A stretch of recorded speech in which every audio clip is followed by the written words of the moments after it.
All right, here we are in Salem, Massachusetts, 3 days before Halloween. Take you on a little tour. I actually had to be in court this morning in Salem and had to fight my way in. And so I figured since we are here, I may as well give you a little vlog experience.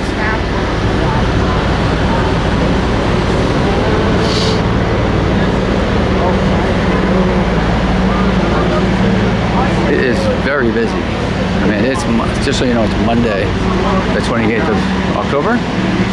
Monday morning at about 11 o'clock, and it's packed. So let's take a look. So we'll turn right here. Yes, and I believe this is the beginning.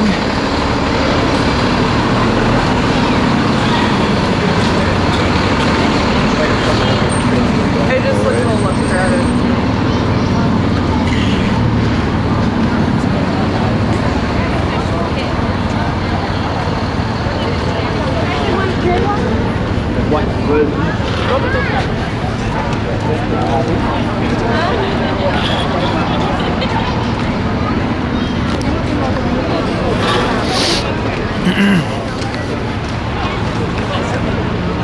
All right, here we are. This is pretty typical Salem. You're gonna see booths. It's really just a lot of booths and stores that are selling a lot of the same stuff as usual. With the difference that you see there are lines during Halloween. Sorry. Especially 2 days before.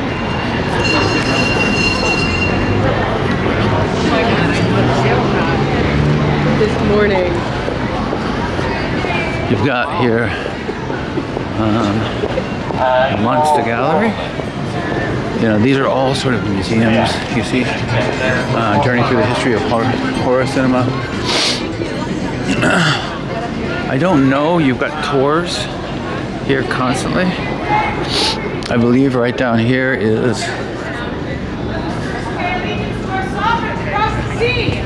everyone please repeat after me. God save King William. God save King William. God save Queen Mary. God save Queen Mary. Excellent. Perhaps they shall hear us and restore our charges. Aye. Now our first piece of news is a happy one for a change. There's a ship docked in Salem Harbor and carries aboard it fine fabrics, delicious spices, and oils for purchase. They are for purchase, good people, but if you cannot afford to pay fair market value for them, I prithee do not haggle. These merchants remember names and faces, and should any of you cheat them, you'd be sullying the name of our good Salem town. Now secondly, I'm sure you're all aware of the passing of Goodman Gammons, God rest his soul. God rest his soul. Aye, it seems the Lord is trying the Gammons family further, as during this latest storm, a tree collapsed onto the roof of the Gammons household. Now we are searching for volunteers to help us with the rebuilding of it. It is your duty as good Christian people. If you wish to assist, meet us after the first crowing of the rooster, the day after Sabbath, at the Gammons estate, and we shall raise their house anew. Now, thirdly, due to the plague of witchcraft sweeping our Salem and the surrounding villages, the ministry has ordered another official day of prayer and fasting, beginning at sundown today. As you reflect on your conscience, good people, pray for those under the devil's hand and pray for the souls of their most wicked tormentors.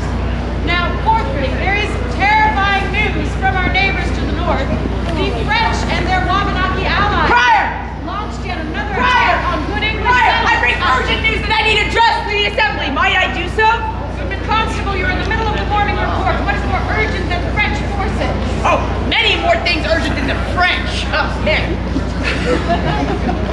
Goodman, watch it. You're in the That's women.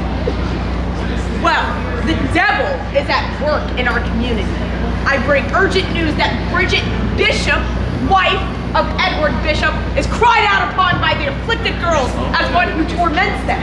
There is a warrant, therefore, for her immediate arrest, and I ask for your help in locating her so she can be brought forward on these charges. Bridget Bishop. Anyone seeing this Bridget Bishop? Nope. Crier? What's her appearance? I know not. I've heard that Bridget Bishop wears a red bodice and a black cap. Nay, that's not Bishop. Wife Bishop, answer to the charges. You're cried out upon, good wife. Come forth.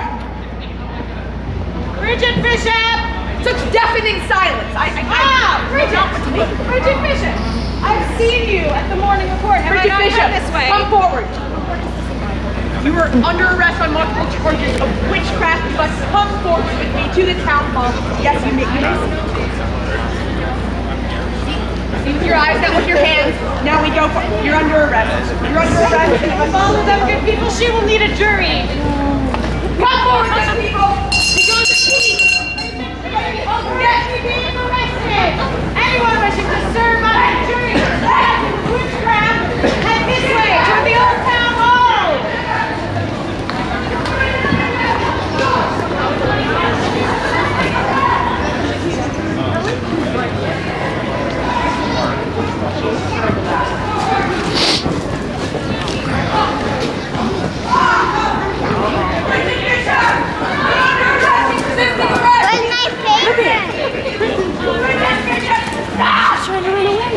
Nope, sorry. Into the courthouse with you, Bridget Bishop. Good.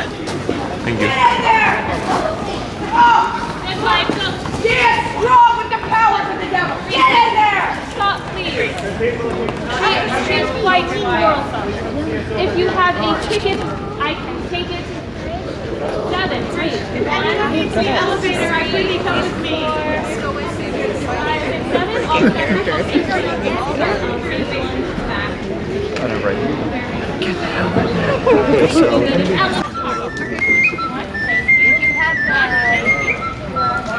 Are you check in with them, please? What's the name? If you would like to make an attention, There's my ticket. do so at this cart right here. Thank you. Thank you very much. Yep. Hey there. Hi. Welcome in. Do I go up? You do, yes. You can take right up the stairs. Restrooms are in the back of the basement.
Okay, so Salem and all of these shows are apparently the last place on the planet that does not allow video or audio recording.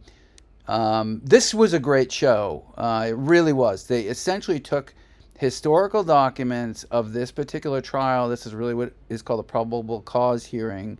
And they had witnesses testify as to what they believed they saw. It was pretty amazing. It was pretty out there. It's shocking that this was what was used to, ultimately hang people for witchcraft. At the very end, you're going to see that there are people with their hands up. They let us ask. Let us ask questions essentially.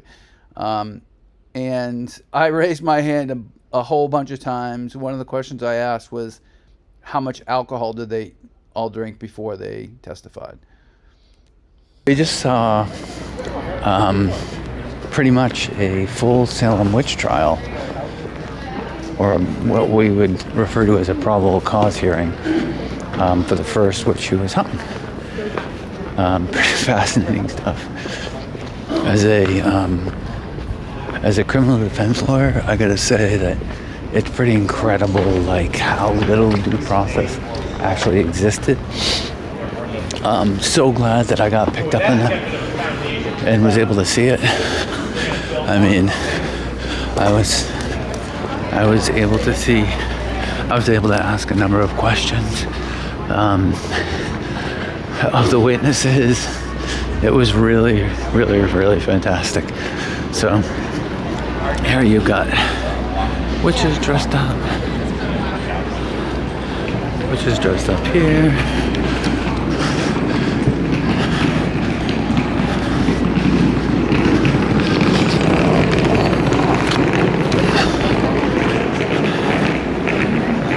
And you see it's pretty busy here. There's a lot of, tons of people for a Monday. I mean, granted, it's right before Halloween, but there are tons of people. A lot of museums. Here's the trolley depot. Plenty of picture opportunities. Balloons. You see, PBD Essex Museum is a very popular place, but I mean, it's really pretty here right now too with foliage. But it's pretty much it. I mean, the PBD Essex Museum is up here. I'm gonna take you down here, but you see, like, this is a haunted witch mansion. I'm not gonna go into any of these, but you've got psychics on every single corner. Books. All sorts of merch. Tons and tons and tons of merch. It's freezing out today. I mean, it must be in the 40s. Probably the first really, really cold day. But it is really, really cold. There's the East Indian Marine Hall. This is sort of the center. You got the Witch City Mall.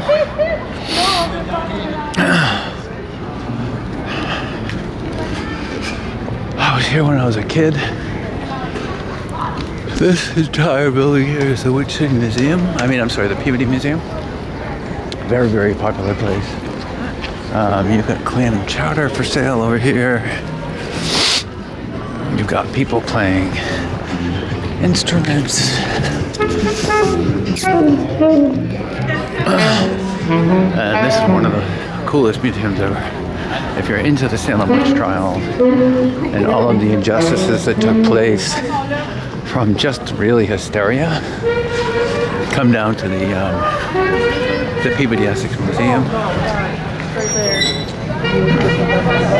It's really pretty fascinating how a bunch of crazy conspiracy theorists can really change the whole world, or at least New England.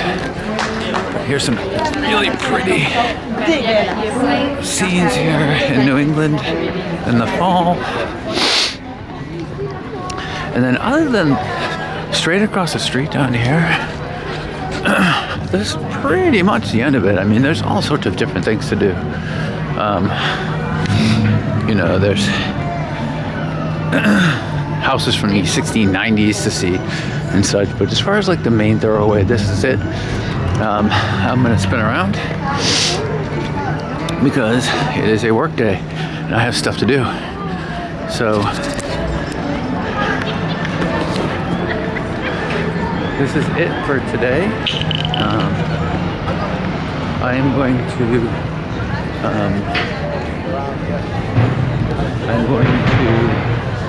see if I can find some other stuff to put up with this video in terms of what is available in Salem. But this is Salem 3 days before Halloween. So we'll see you in the next one. I just wanted to turn back on over here. This is the, unless I'm wrong, and I don't think I am. This is, yeah, I might be wrong. The Salem Witch Museum is straight ahead, and then there's also right across the street over there. So right across the street over here is is like almost like a fair. It's like a carnival. So you have that also for kids. Cotton candy, candy apples, you name it. And this is the theater.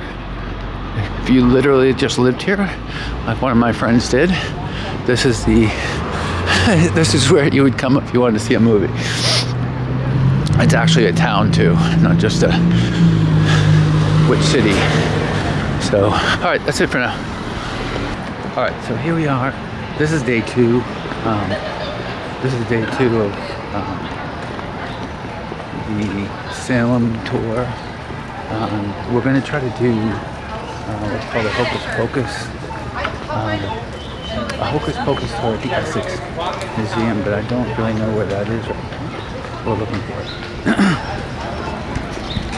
Yeah, there is a walking. I mean, this is very similar to Boston, where there's a walking tour. I mean, there's so many tours. Like, they really take your money here. It's worth it. It's really cool if you're into this stuff. Let's see if I can buy a ticket to this.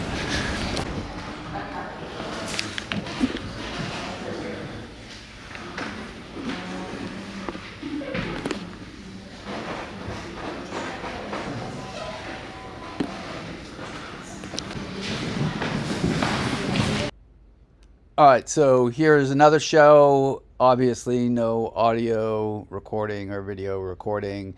They do let you take still pictures with a threat of taking your camera away if they take your video recording. This show I had been to when I was a kid. It's essentially, it's not a reenactment so much as just sort of a description of really what happened through this period of witch trials, to the point where, you know, the governor of Massachusetts ended up ultimately stepping in and stopping what they called spectral evidence from being introduced into the trials. And it was really this type of evidence, this spectral evidence, that was used to convict a lot of these individuals in Salem. Once the governor precluded spectral evidence, then the governor's wife apparently was accused of witchcraft, and they were saying that he was, you know, issuing this order to prevent his wife from being prosecuted. It was shown to be completely ridiculous. Then all of the trials were looked at as sort of a sham. There was a huge amount of shame and embarrassment that arose from that. Believing that people prosecuted these others for their land or for other ulterior purposes. So it's pretty amazing, and you're going to see all sorts of the prisons that they were kept in and the places that they were hung.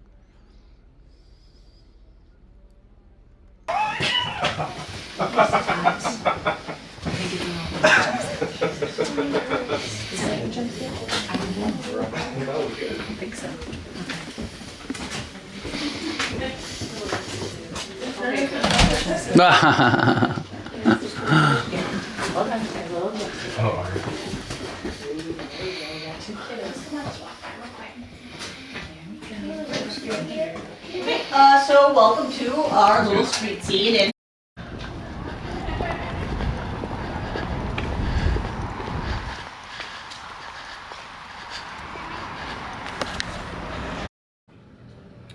so I'm recording this on actual Halloween. Happy Halloween to you all. There's so much to see and to do in Salem that I can't possibly begin to show it to you all. I mean, there's the whole coastline. It's a huge fishing community. It's there's a lot there, but this was a little taste to show you what sort of Salem is like, especially during Halloween. Go there any time of the year. All of this stuff exists during the year. It's obviously not as busy, but you can see any of these shows all year long. You can go on tours all year long. It's fascinating. There are, you know, Cotton Mather stories, and if you're into this stuff at all, you really will see quite a bit of actual history, things that actually took place, and really how horrifying it was as to what happened in Salem during that period of time, the 1600s. and you know, God forbid something like that could happen today. So happy Halloween. I hope you enjoyed this look into Salem, Massachusetts, the self-proclaimed capital of Halloween and the witch city. So until the next one, we'll see you then.